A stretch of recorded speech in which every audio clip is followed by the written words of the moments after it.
the edge, still be looking my best. I stay on the beat, you can count on me, I ain't missing no steps. Cause every romance shakes and it bends, don't give a damn. When the night's here, I don't do tears, baby, no chance. I could dance, I could dance, I could dance. Watch me dance, dance the night away. My heart could be burning, but you won't see it on my face. Watch me dance, dance the night away. I'll still keep the party running, I won't get out of place. When my heart breaks, when my world shakes,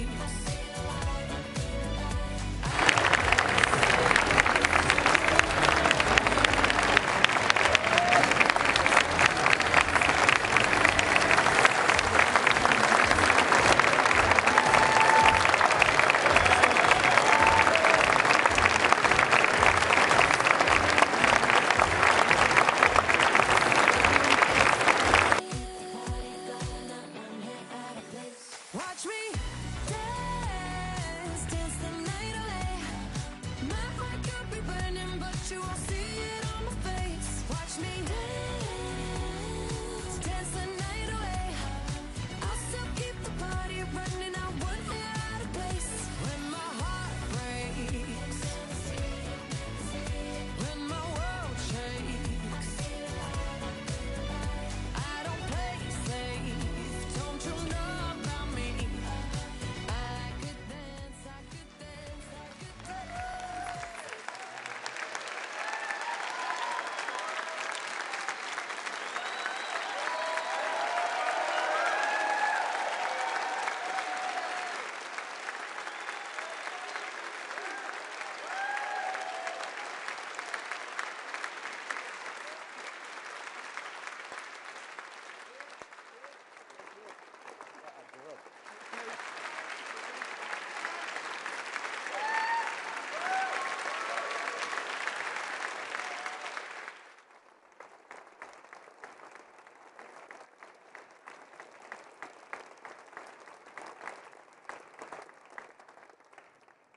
Thank you.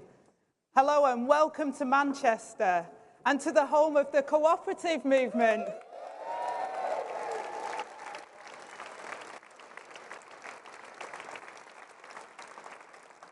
And of course, I'm so proud to call this city my home as well, and to see so many of you here today. Over the last few weeks, I've been on my battle bus, hearing the country crying out for change. Change after 14 years of chaos.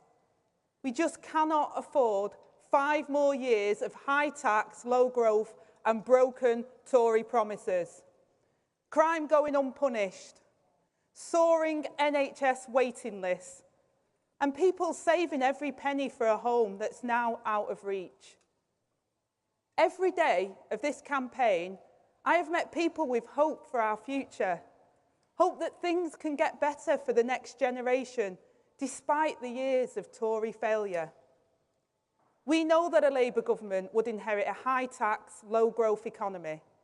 And the only way to change that is through the foundation of economic stability upon which everything else will be built. The Tories have shown you can't tax our way to growth. Our plan for growth means investment and reform. We will get Britain building by reintroducing housing targets and reforming the planning system. And we will finally make work pay with a new deal for working people, boosting wages and security at work. We will switch on Great British Energy to provide clean, secure energy, cutting bills and creating good jobs. And we will launch a new border security command to smash the smuggling gangs. And we'll crack down on anti-social behaviour with more neighbourhood police. And we will get our NHS back on its feet by cutting the backlog, by clamping down on tax loopholes. And we'll recruit 6,500 extra qualified teachers and provide free school breakfasts by ending tax breaks for private schools. And when we deliver growth, it will be in every corner of the country. Keir and I know the power of Labour in government. It gave us the opportunity to succeed. And if you place your trust in us, we are committed to never taking that power for granted. We have changed the Labour Party. And with this manifesto, we can change Britain. Change worth having and change worth voting for. We know the task ahead is daunting. Just 3 times in our party's history have we won power from opposition. The manifestos in 1945, 1964 and 1997 answered the questions. What future do you want to see? And what country do you want to build? Today we publish our plan for the change we need to meet the challenges ahead. Our chance to end the chaos, to turn the page and to start a new chapter. What we now ask is the chance to make that change a reality, for the opportunity to serve you. So now I'd like to hand over to Iceland's CEO, who shares my passion to change Britain, Richard Walker.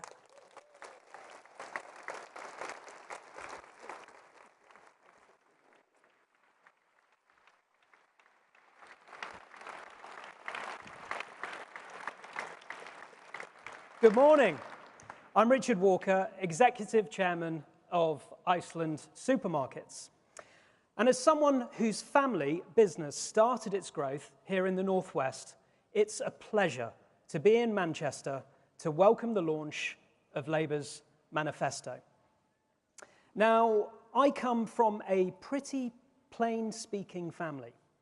My dad's reaction when I set off this morning was, "Tell them it had better be a good one." Well, it certainly needs to be, doesn't it? And I'm happy to say that it really is. We've all lived through 14 years of Tory chaos and underachievement.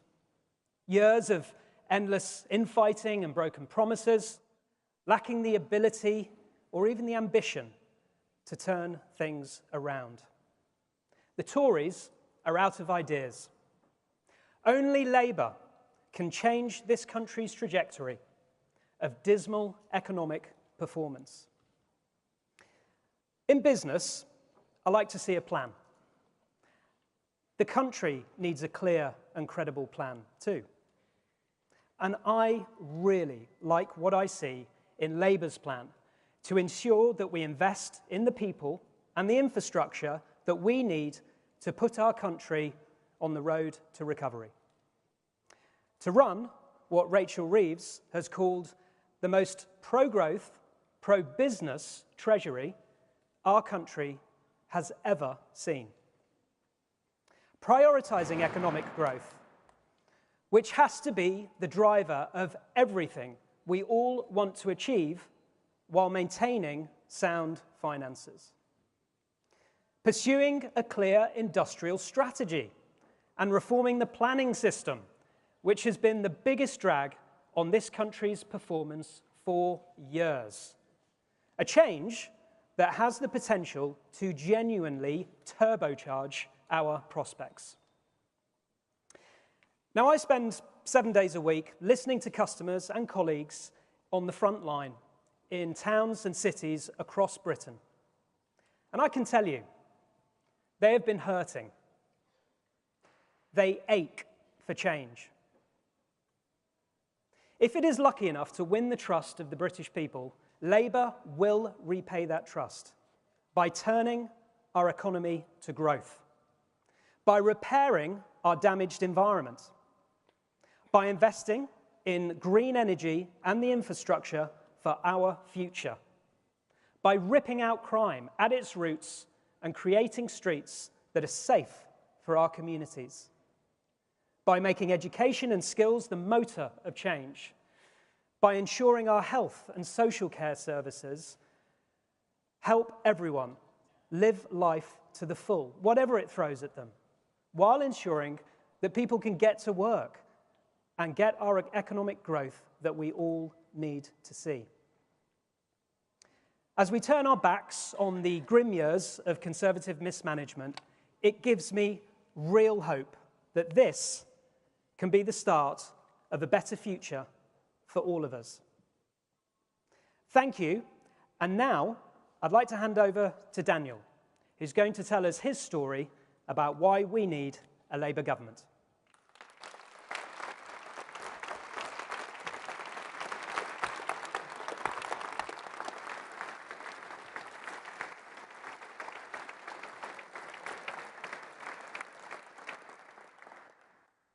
Hi everyone, my name's Daniel and I live in East London. I'm here today to give you an insight of what it's like living in my current living situation. Together with my partner, we have 2 children. The boy is 13, going on 30, and a beautiful 7-year-old girl. We live together in a 1-bed flat, which is pretty much a bedsit. To say we find it difficult is an understatement. Without discussing the multiple health conditions that we all suffer, just the relationships, us as parents, husband and wife, brother and sister, all severely strained because we're all pretty much living on top of each other. You know, we have no space for ourselves, no space to think, and particularly for my children, it's a really big struggle. At school, my kids try to concentrate, but how can they? They haven't even got their own space. They can't get a good night's sleep. Having their own rooms is pretty much a pipe dream for us at the moment. And they don't even get to have their own beds.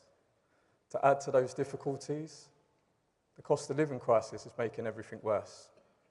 For all the bills going up, our food bill has doubled, the rent increase is ridiculous and overwhelming.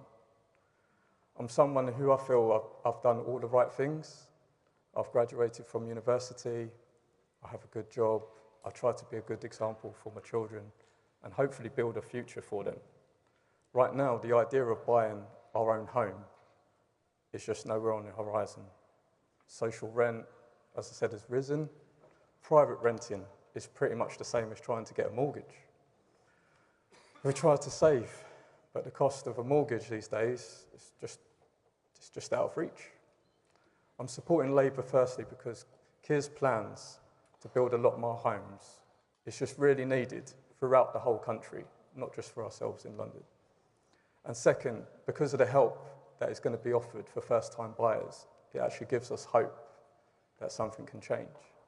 I strongly believe that if you can build a good home environment, you build better people, you build better citizens. They go outside, talk with each other and build a better community, and in turn, that leads to a better society. For the past 14 years, we've struggled with turmoil and uncertainty. Labour is the only party offering something different.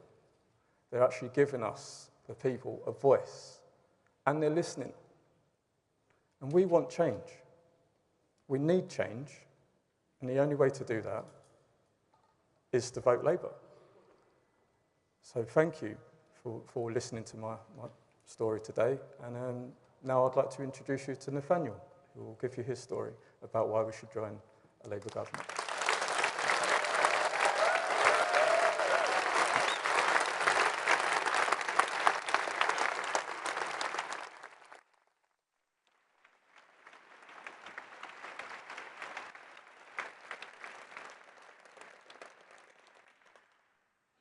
My name is Nathaniel Dye, and I am a 38-year-old music teacher.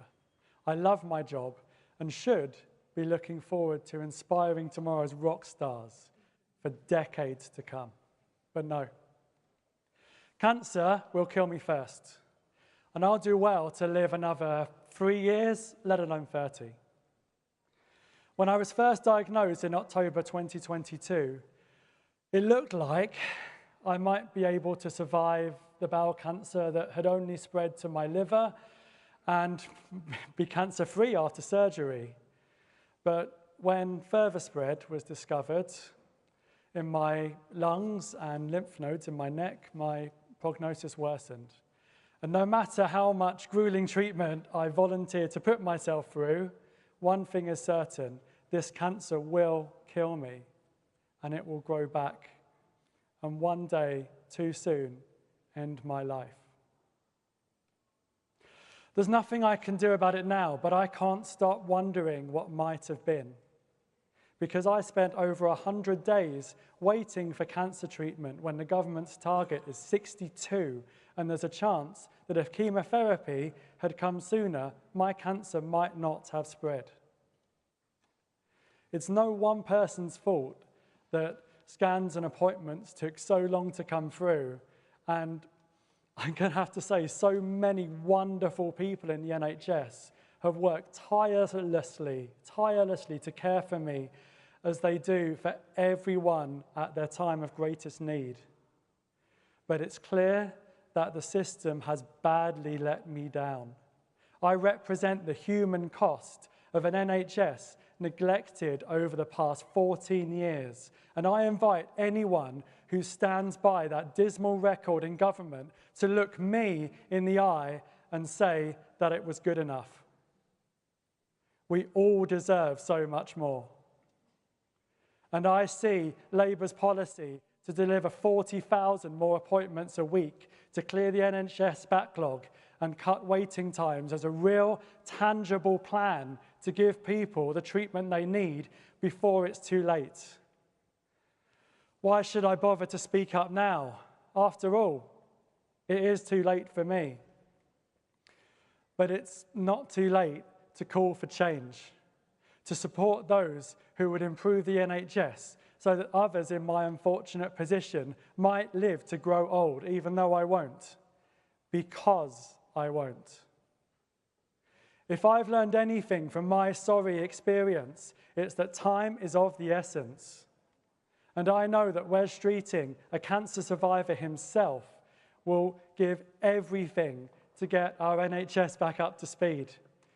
Because a system better set up to work more quickly can mean the difference between life and death. This looks being my last general election, and I'm desperate to make it count. I'm proud to say that a Labour government is what I hope for now that my own hope is gone. Because with Keir Starmer's leadership, Labour is a party that will govern for all of us. Because Labour will always act with the kindness and compassion that I look for so strongly in myself. Because Labour is the party of hope for a brighter future I won't live to see, but you really could. I live in hope. Now,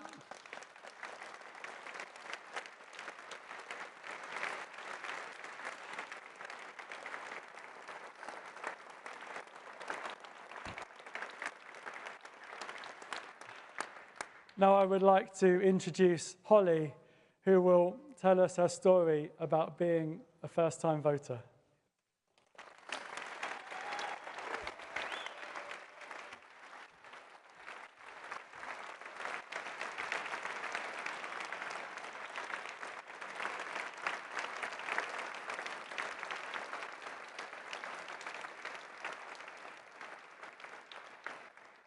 Hi, I'm Holly, an A-level student in the middle of my exams and a new member of the Labour Party. I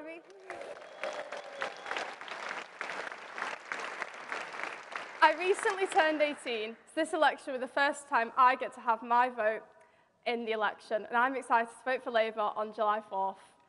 Politics is something I think affects every aspect of our lives, and this election will determine our lives more than ever before. With the COVID pandemic, it feels as if young people have often been forgotten and left behind, especially when we lost years of schooling and social interaction, which arguably caused long-lasting effects, such as the A-level algorithm affecting what universities we could attend. At the same time, they had Downing Street parties, something that was hard for many to learn, but especially for a generation that sacrificed so much of our youth. For me and many young people, Keir Starmer's Labour Party symbolises a better future and greater equality and prosperity for all of us. For me particularly, Labour symbolises gender equality, something I firmly believe in, and the women at the heart of the Labour Party give me and the next generation something to look towards and represent the progress society is making, Wouldn't it be great to see Rachel Reeves as the first female Chancellor?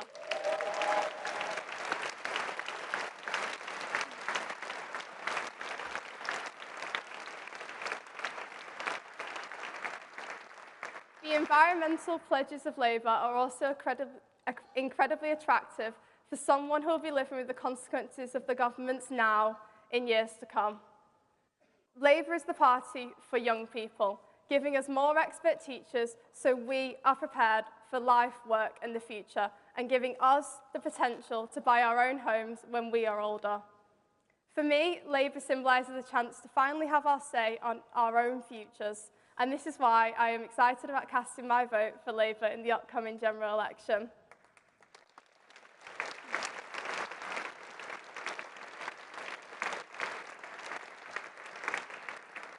Before we hear from the leader of the Labour Party, Keir Starmer, I'm going to hand over to a video showing what he's been up to in the last few weeks.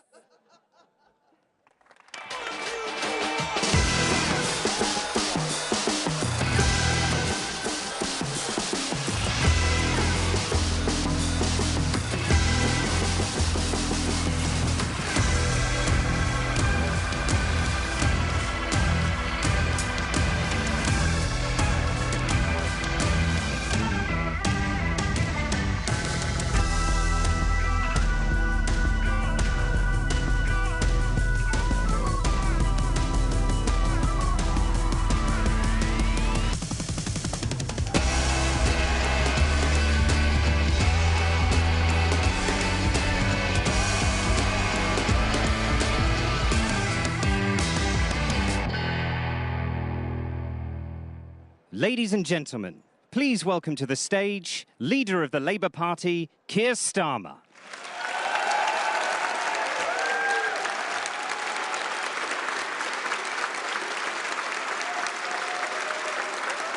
Thank you.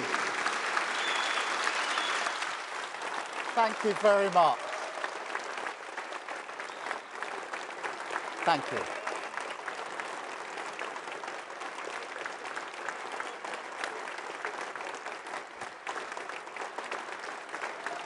Thank you very much.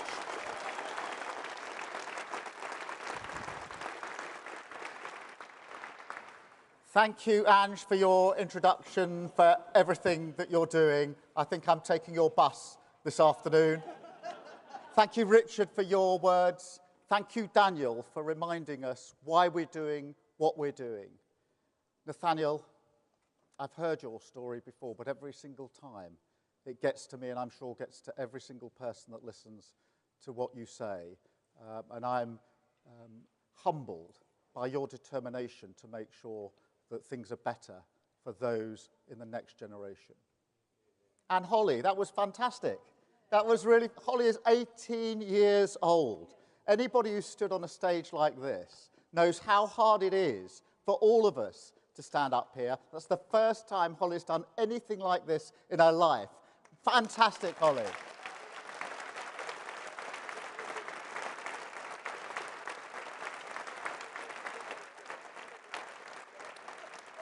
And taken together, isn't this clear evidence of a changed Labour Party and clear evidence of the change we need for our country? A changed... Thank you very much. Yeah. We gave up on being a party of protest 5 years ago. We want to be a party of power.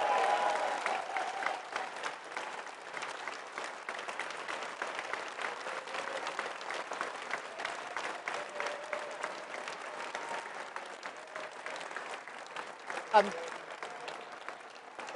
that's not in the script, but that is part of the change.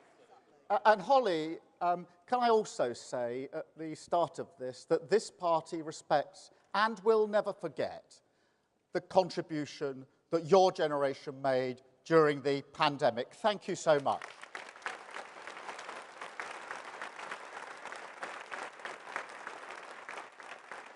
And thank you all for coming to Manchester. Thank you all for the hard work that's gone into this campaign so far, into this project. 4.5 years of work, changing our party to put it back in the service of working people. And now, the next step, the most important step, changing Britain, rebuilding our country so that it too served the interests of working people. And what a place to launch our plan to do so. The home of the Cooperative Group, an organisation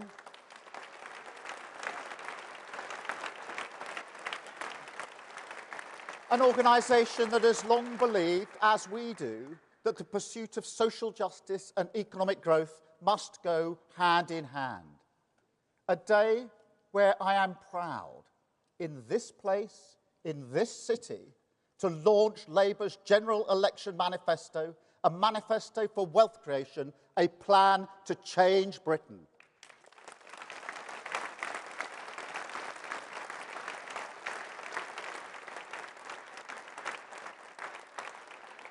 Because today we can turn the page. Today we can lay a new foundation of stability. And on that foundation we can start to rebuild Britain. A Britain renewed by an old argument that we serve working people as their ambition drives our country forward.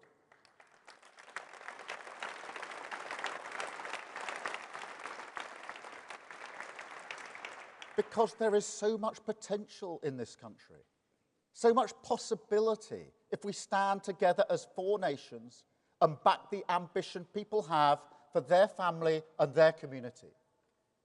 I see it everywhere I go. Potential held back. I spoke to Will, he's a fireman in Milton Keynes. He works really hard.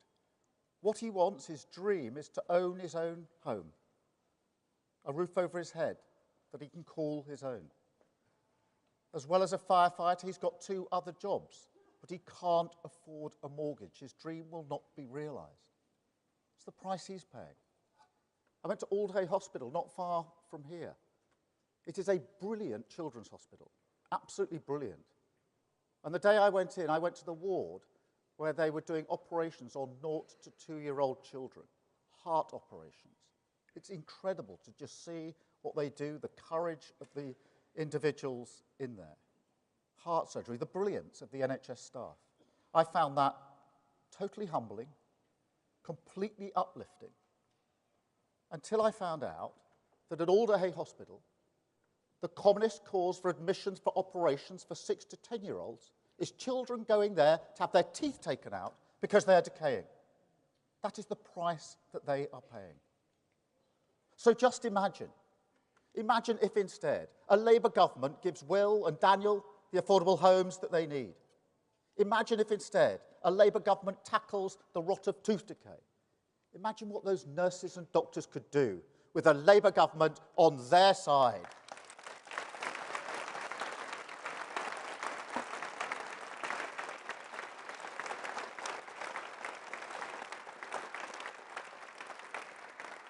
Now, don't get me wrong, these challenges don't disappear overnight if Labour wins.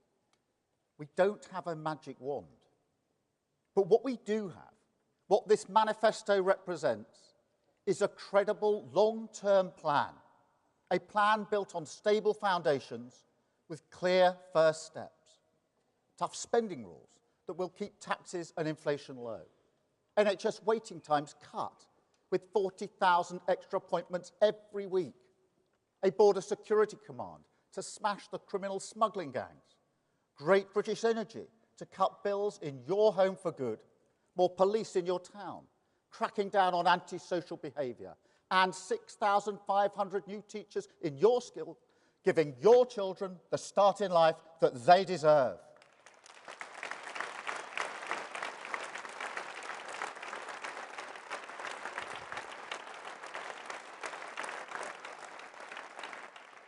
But also a plan that is much more than a list of policies.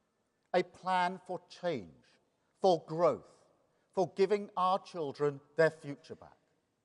A chance to refocus politics on the things that matter to your family. The era of sticking plaster politics, the chaos and division replaced by a government back in the service of you and your family.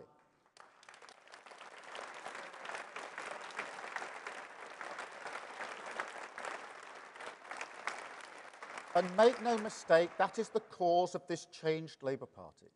We have written that argument through every word of this manifesto because it's urgent. Britain's lost its balance. It is too hard for working people to get on. Opportunity is not spread evenly enough. And too many communities are not just locked out of the wealth that we create, they're disregarded as sources of dynamism in the first place, ignored by the toxic idea that economic growth is something the few hand down to the many. Today, we turn the page on that forever.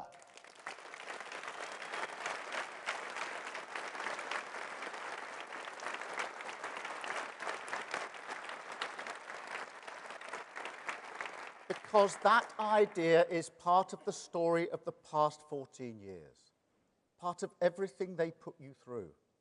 When they crashed the pound to give tax cuts to the richest 1%, when they decimated your public services because of a mess made by banks, when they failed to invest in clean British energy, so we were exposed when Putin invaded Ukraine. That idea was there. A Tory inability to face the future, rather than change, reform, and strengthen government so that it can intervene in partnership with business to give you and your family stability in this insecure world. And it doesn't matter how many new policies the Tories throw at the wall, hoping that some of them will stick. None of them face up to the reality of this future. But mark my words, this changed Labour Party will. We have a plan in this manifesto, a total change of direction, laser-focused on our cause, stability, growth, investment and reform, a government back in the service of your family, ready to change Britain.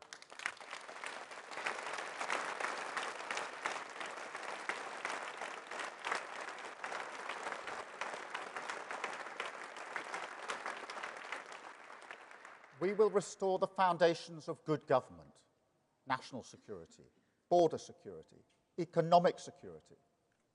We will make new choices to reform our economy and public services. Hard choices, choices ducked for years. These choices will be fully funded and fully costed. That is non-negotiable. You cannot play fast and loose with the public finances. We've lived through the damage that this does. That government we have now paid fast and loose with the finances, and working people paid the price. Just after Liz Truss's mini-budget, I went to Wolverhampton a week or so afterwards, and I met there a couple. They had a 3-year-old child. They decided they want a second child. They'd chosen a new home that was big enough to accommodate their new family. They got a mortgage offer that they could afford. Liz Truss crashed the economy. Their mortgage offer went through the roof. They couldn't afford it. They pulled out. They couldn't move to their new home. They felt they were held back. But they also took the decision that they could no longer afford to have a second child. And they will live with that for the rest of their lives. That's the price that they're paying. So I make no apologies for being careful with working people's money, and no apologies for ruling out tax rises on working people. And this isn't just the election. Don't think it's just politics. This is an issue of conviction. I don't believe it's fair to raise taxes on working people when they're already paying this much, particularly in a cost of living crisis. So let me spell it out. We will not raise income tax. We will not raise national insurance. We will not raise VAT. That is a manifesto commitment.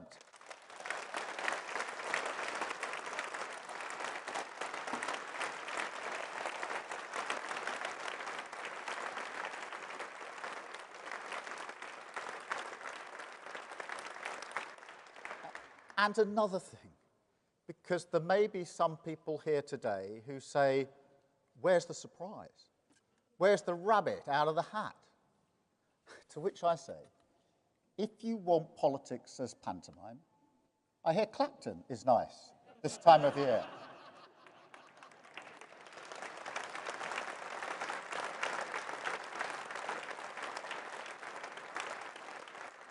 But seriously, we have to come to terms with this. Britain needs stability, not more chaos. I set out our long-term plan in this room 18 months ago. And that plan stands because it's the right plan. We did the work properly. Our responsibility to give a clear direction to businesses, communities, everyone invested in Britain's future.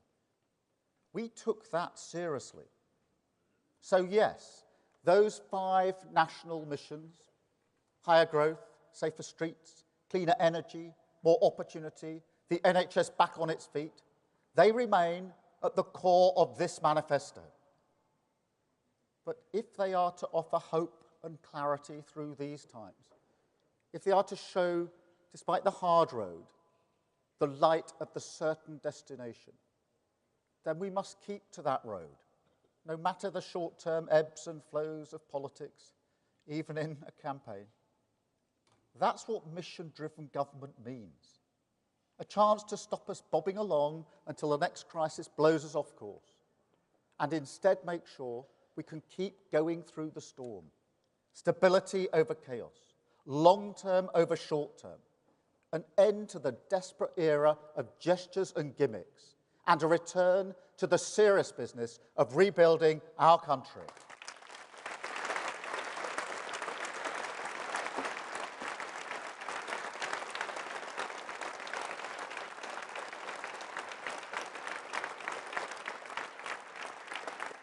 And on that foundation of stability, we start to rebuild. A rebuilding that must begin, first and foremost, with new choices on economic growth. That is the mandate we seek from Britain at this election, a mandate for economic growth. Because the way we create wealth in this country is broken. It leaves far too many people feeling insecure. People who are working hard and doing the right thing. So we will reform it. And we will keep on reforming it until it delivers for them. Wealth creation is our #1 priority. Growth is our core business, the only route to improving the prosperity of our country and the living standards of working people. And that's why we made it our first national mission in government. But we must change our approach so it comes from every community, not just shared with every community. Redistribution can't be a one-word plan for our poorest towns and regions. No, we need to give them the tools they need, back their pride and potential, growth for every community, growth from every community. That is the path to national renewal. And now, some people say that how you grow the economy is not a central question, that it's not about how you create wealth, but how you tax it, how you spend it, how you slice the cake. That's all that matters. So let me be crystal clear. This manifesto is a total rejection of that argument. Because if you transform the nature of the jobs market, if you transform the infrastructure that supports investment in our economy, if you reform the planning regime, start to unlock the potential of billions upon billions of pounds worth of projects that are ready to go, held up by the blockers of aspiration, then clearly that does so much more for our long-term growth prospects. And the same is true of public services. If we grew the economy at anything like the rate of the last Labour government, we'd have tens of billions of pounds worth of investment for our public services every year. So if you take nothing else away from today, let it be this. This changed Labour Party has a plan for growth. We are pro-business and pro-worker, the party of wealth creation.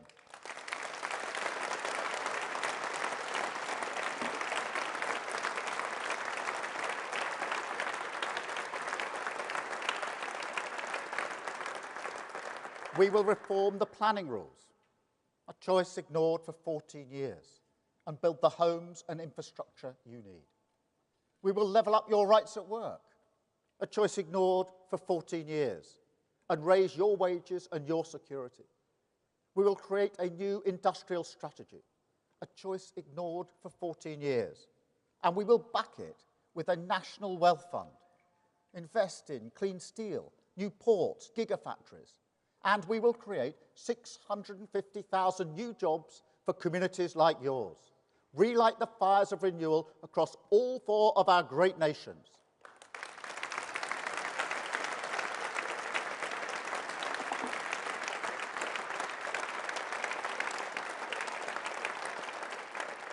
You can choose a different path.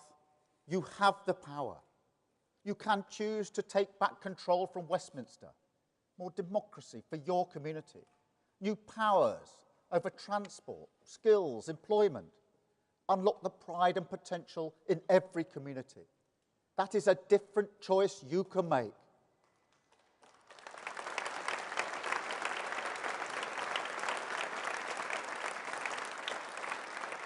You can cut your bills for good with a new energy company funded by a tax on the oil and gas giants, owned by the taxpayer, making money for the taxpayer, powering your home with clean British energy. That is a different choice you can make.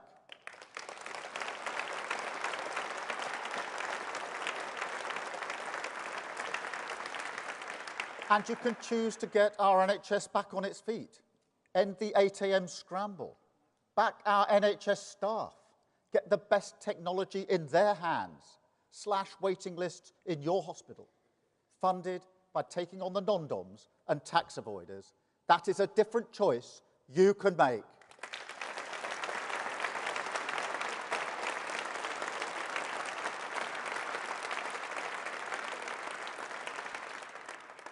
And I'll tell you another choice you can make.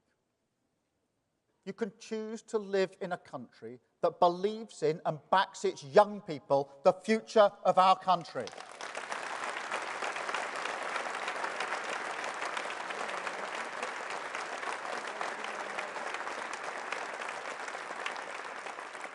I am fed up of politicians lecturing young people about their responsibility to our nation, when those politicians fail in their responsibility to the future.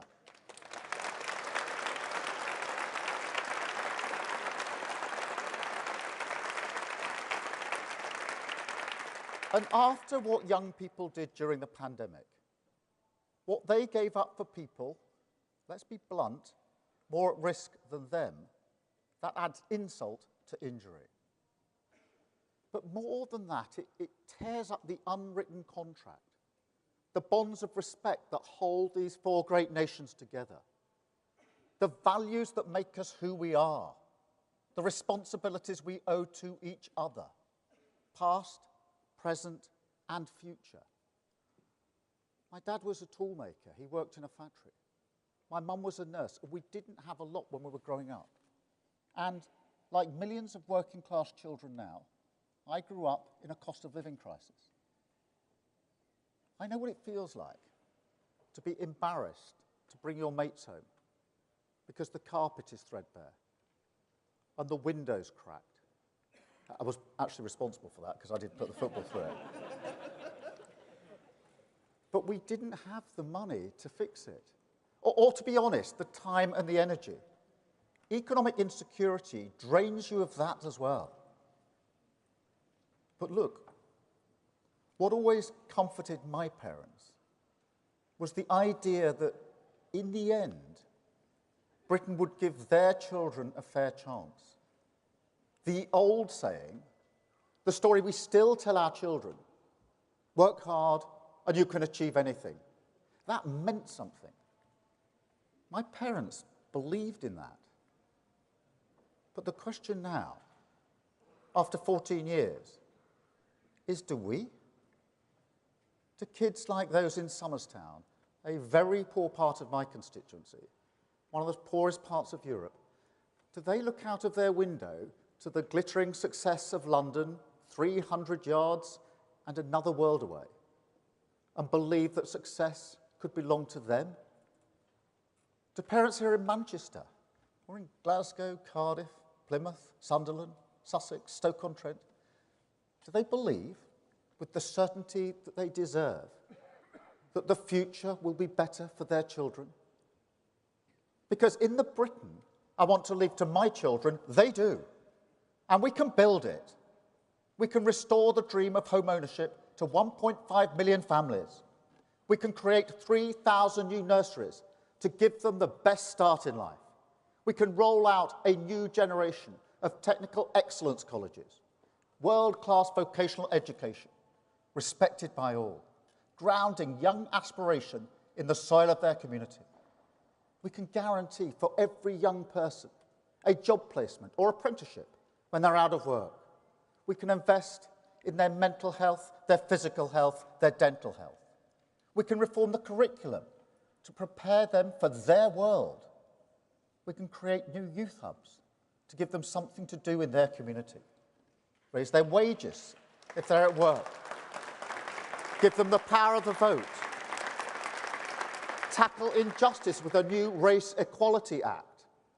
And with our mission on clean power, we can lead the way on climate. Finally show our responsibility to their future, a fairer, healthier and more secure Britain at the service of working people, with growth from every community, a Britain ready to restore that promise, the bond that reaches through the generations and says, this country will be better for your children. That is the change on offer on July the 4th.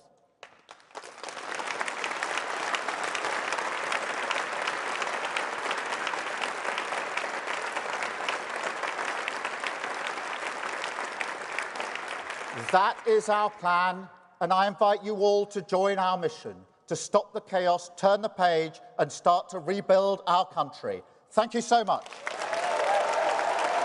Thank you.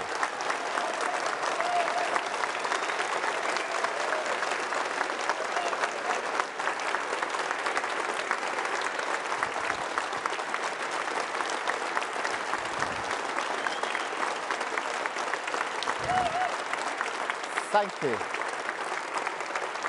Thank you, Helen. Thank you. Thank you very much.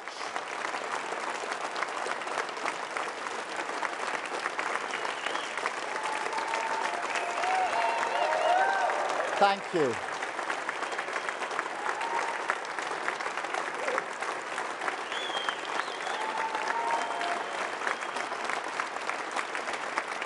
Thank you all very much. Thank you. I'm now going to take a number of questions from the media. And I'm starting with Chris from the BBC. Chris, I can't... There you are, sorry, Chris, I've got you. Chris. Thank you. Chris Mason, BBC News. Keir Starmer, talk to the voter right now who fears that you might only really say what you're going to do after any victory rather than before. We live in an era, don't we, of a scepticism, a cynicism about politics, perhaps an anti-politics mood. Address those voters, and you know that there are those who will fear that. Thank you. Let me address them directly, because this manifesto is a manifesto for change. A total rejection, Chris, of the cynicism, of the idea that we can't do any better, that we can only hope to flatline, and that we cannot rebuild our country. It is a total rejection of that idea, based on 4 years of hard work, hundreds of engagements with those that will deliver for us, so we can build a future which genuinely will be better for our children. I understand the cynicism. I understand that after 14 years of this, for many people, the hope has been beaten out of them. But this is a manifesto for hope. It is a plan for growth, a plan for change, a plan for wealth creation. I will never accept the defeatism that says we can't do better than this. We can, we will, and with a Labour government, we'll get the opportunity to rebuild our country.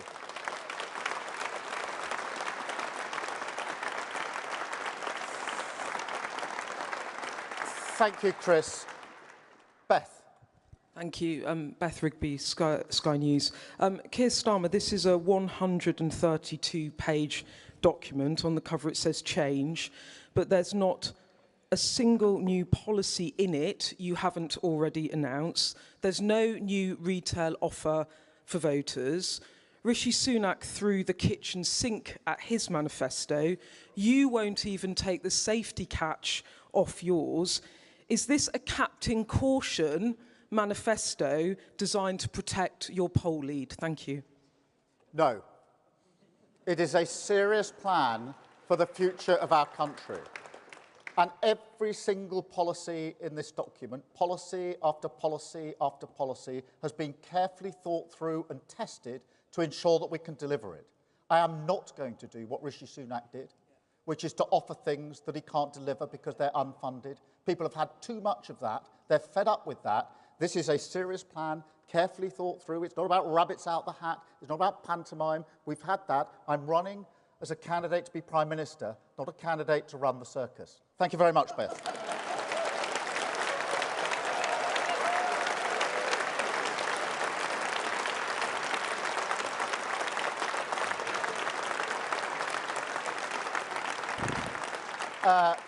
Robert, ITV. Yeah. Robert.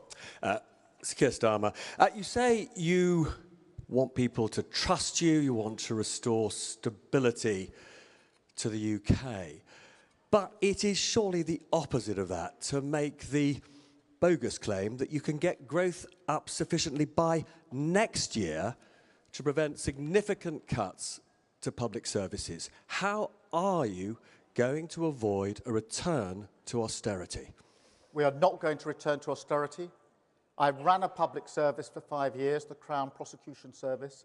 I lived through austerity. I'm never going to allow a Labour government to do that to our public services. Never.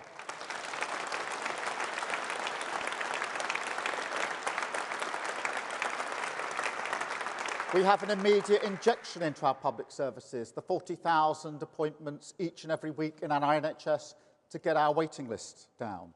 The teachers that we will put into our secondary schools, 6,500. But, Robert, we have here a plan for growth, a plan for wealth creation and steps we can take, a plan to deal with the planning regulations. That hasn't been done. It can be done. It can be done at speed. They're tough decisions. We'll do it. We've got a national wealth fund to invest in the future of our country. GB Energy, an energy company to keep our bills down, an industrial strategy, a training programme for the skills we need of the future. All of these things haven't been done in the last 14 years. I do understand why people think they can't be done because of the damage that's been done over the last 14 years. They can and they will. We will turn around growth in this country and create the wealth we need for our country and our public services. Thank you, Robert, very much.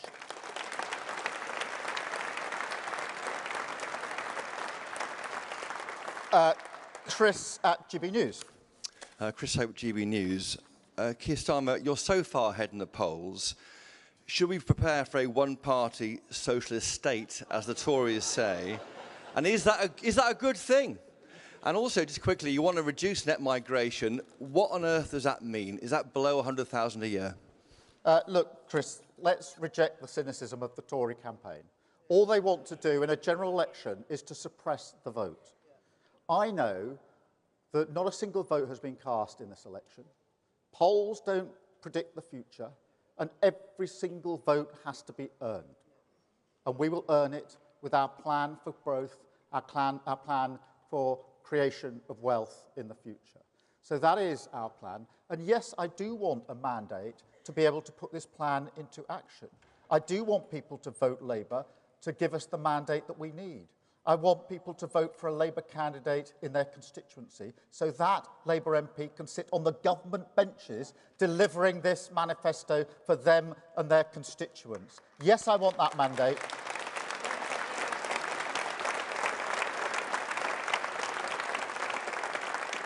Change is what we need, but if you want change, you have to vote for change, and that means voting Labour. Thank you very much, Chris.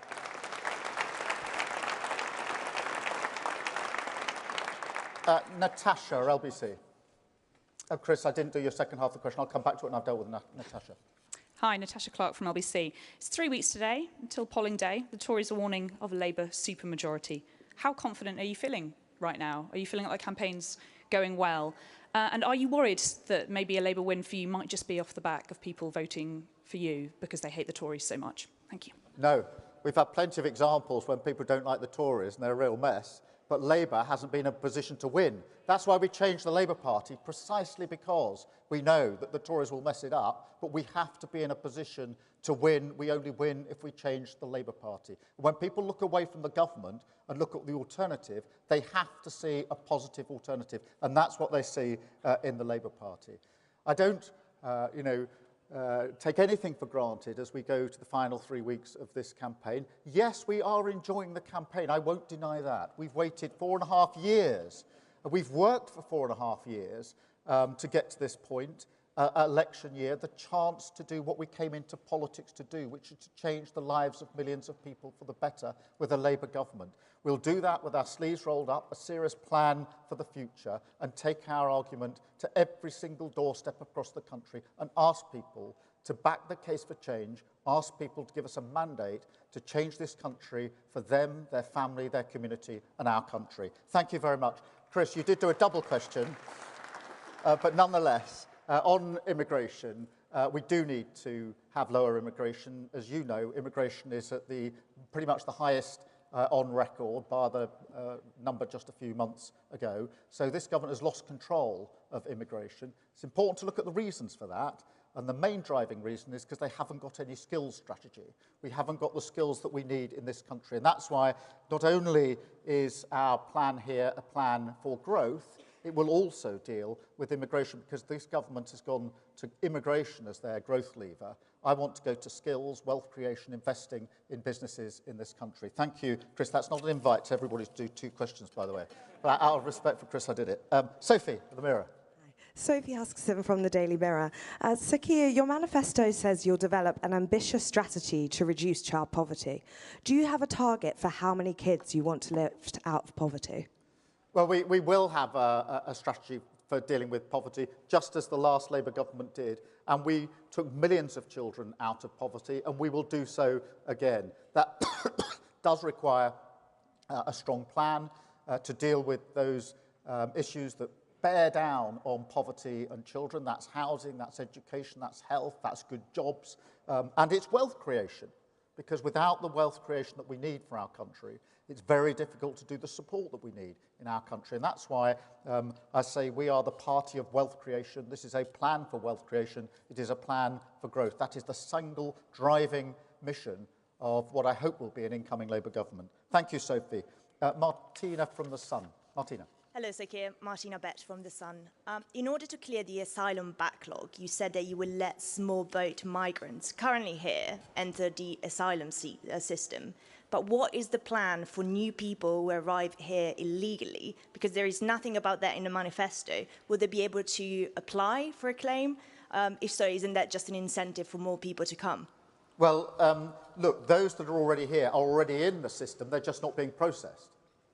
And that means the government has got a hopeless situation where tens of thousands of people are not being processed.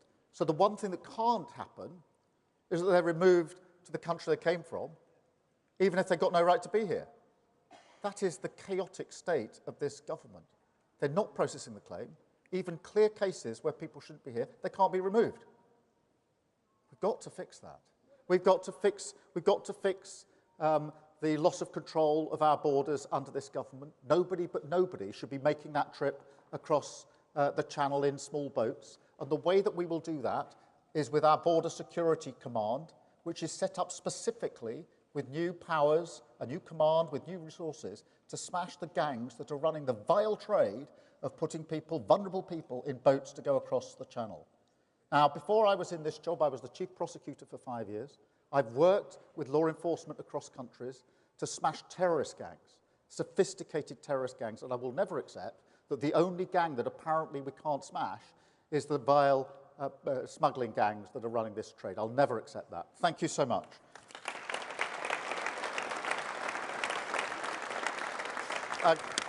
Chris from The Times. Chris Smythe from The Times. You've made it very clear that you're not putting up taxes on working people. You've left other taxes on the table, and you've also said there'll be no return to austerity. You're putting a lot of emphasis on growth, but you know, as you said, there is no magic wand. There is a chance that your growth plans don't happen.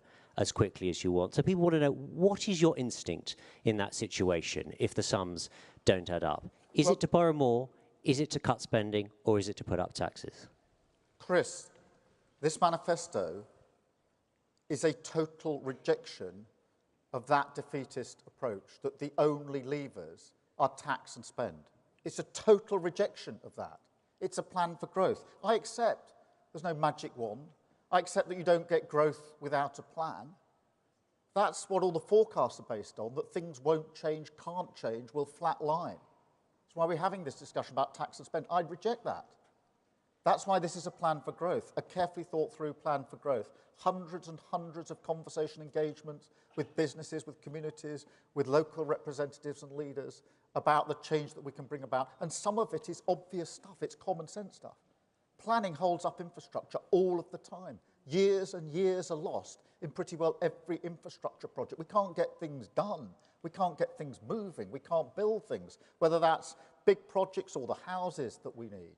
We don't have an industrial strategy that actually makes sure we've got the skills and the initiatives in the places that we need them. We haven't got a national wealth fund at the moment, which invests in the future of our country and gets the private sector to invest with it. All of these things will make a material difference, and I have absolute confidence in the plan for growth that we're putting before the country. And I will not accept the defeatism that says all that we can hope for in this country is to flatline. That is the absolute opposite of the hope that we inject through this manifesto. Thank you, Chris, very much.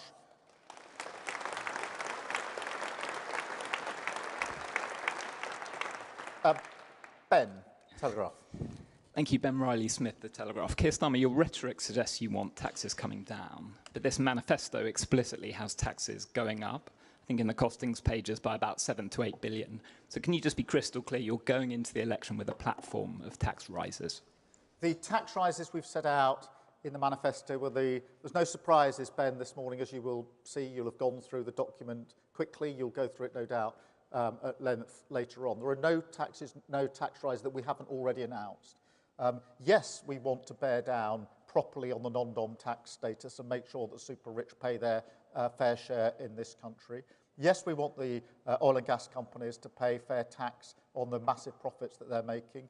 Yes, we want to make sure that private equity loopholes aren't there, again, for wealthy. And yes, we've taken the tough decision in relation to VAT. So we will take all of those measures. But what you won't see in this manifesto is any plan that requires tax rises over and above those that we have already set out.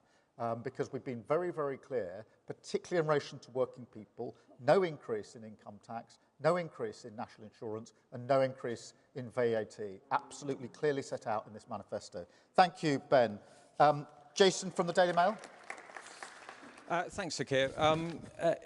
You've said that taxes are too high. Just to follow on Ben's question, your manifesto, I think, is going to put them up about £8 billion. The Tories say they're going to cut them by 17 billion. Are you happy fighting the election on that tax divide? And can I just pick up one from Beth's interview with you last night, which I don't think you ever quite got round to answering.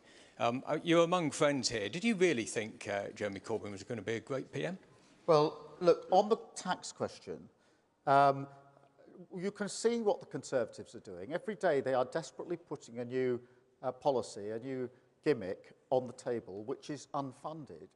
Now, if there's one lesson from Liz Truss and what happened to the economy, it's if you make unfunded tax cuts, then it damages the economy and working people pay the price.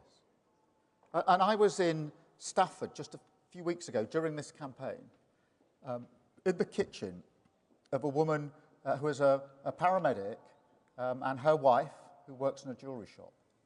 They bought their house 5 years ago. They were on a fixed-rate mortgage. They've got 2 kids. That has come to an end after 5 years. They've hunted around, but the best mortgage they can get is one that's hundreds of pounds more, and they can't afford it, and they're going to have to move. That is the price you pay for unfunded tax cuts. And Rishi Sunak, if there's one thing that he was supposed to do, it was to provide the stability after Liz Truss, and here he is repeating it. And it'll be working people who pay the price for that.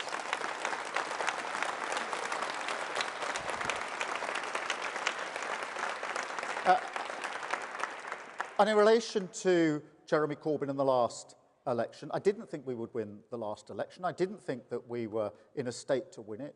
That is reinforced by the work that we have now done. We were rejected by the country, and first decision I took was if you get rejected that badly by the country, you don't look at the voter and say, what on earth were you doing? You look at your party and you change it. And I've led this party through that change, and Jeremy Corbyn is not just not a Labour candidate, he's expelled from this party. That is how much change we have brought around.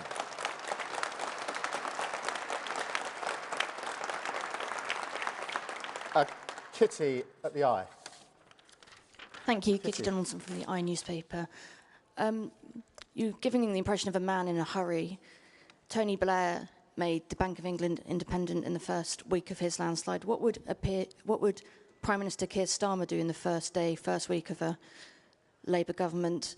And how long will you give voters before they judge you on your ability to make changes? The first thing I'd do is return politics to service. To serve this country. I came into politics to serve. I had a career in the law before this. My wife rather thinks I should have stayed with it. But I changed. But I changed because I wanted to serve my country. And I think politics in the last 10 to 14 years has become too much about self-entitlement and not enough about service. So the mindset change, if we are able to come into government, on day one, the most important thing will be service, country first, party second. Every decision will be dictated by that. Is it country first, service of the country? And I'll be judged on that service, as I have been in the past. I worked with the police service of Northern Ireland, changing that so that it had the confidence of both communities with others. I worked at the Crown Prosecution Service, a service prosecuting every criminal case in England and Wales to protect the public. And I've changed the Labour Party into a party that, again, is once again in the service of working people. And what we are now seeking is the opportunity to change our country, to put it back in the service of working people. That will be the big change from day one, and everything else hangs off that. Country first, party second. Thank you, Kitty, very much.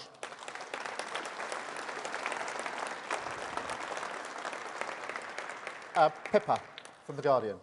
Pippa. Pippa Crerar from The Guardian. We all know that voters' trust and confidence in British politics has never been lower. There's been numerous political scandals over the years that have played a big role in that. If you win the election, will you set up your new Ethics and Integrity Commission within the first 100 days? And are you watering down your ban on ex-ministers lobbying the government from 5 years?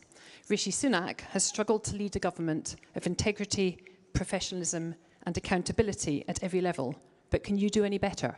Yes, and I'm determined that we will do better because I've been in public service all my life. I've been held to high standards all my life. I've led from the front all of my life. And yes, we will get on with changing the codes and the ethics codes and the guidance that is in place straight away in government. But I know that nobody will believe it's changed until they see the action that follows. You do need strong codes. You do need good commissioners. But you need to take action. And you need to take action when people breach those codes. And that's what we will do. Just as I knew when we were changing the Labour Party, I said on day one I would rip out anti-Semitism by the roots. I knew I'd be judged not by what I said on day one, but what I did on day 2, 3, 4, 5 and 6. And on and on and on. And so it will be the same in government. We are going to turn this around to put politics back in the service of working people. We'll be judged by the actions that we take as well as the promises that we make. Thank you, Pippa, very, very much. Jim from the FT. Jim Pickard, Financial Times. The private equity industry has been lobbying very hard for you to dilute the removal of the carried interest loophole that industry enjoys. It seems pretty clear from the documents in the manifesto that you're still hoping to raise over £500 million from doing that. Is it your guarantee that the amount they pay in tax will go up from 28p in the pound to 45%, or is there still some wriggle room in that policy? Thank you. Jim, we are absolutely determined to change the rules, to close this loophole. and the money that is set out in the schedule at the back of the manifesto tells you how much yield there will be from that. So that's the plan, that's how we'll carry it out. And what you will see, and thank you for drawing attention to it, for everybody who's got the document, is in the last few pages, about page 190, Rachel is demonstrating the page that says every policy is fully costed and fully funded. She's got it open. She wrote every word of it. And that is important because you can only build the wealth that we need in this country on the foundation of stability. Thank you all so much for coming. Thank you for your questions. Thank you, all of you. Onward we go to change. Thank you.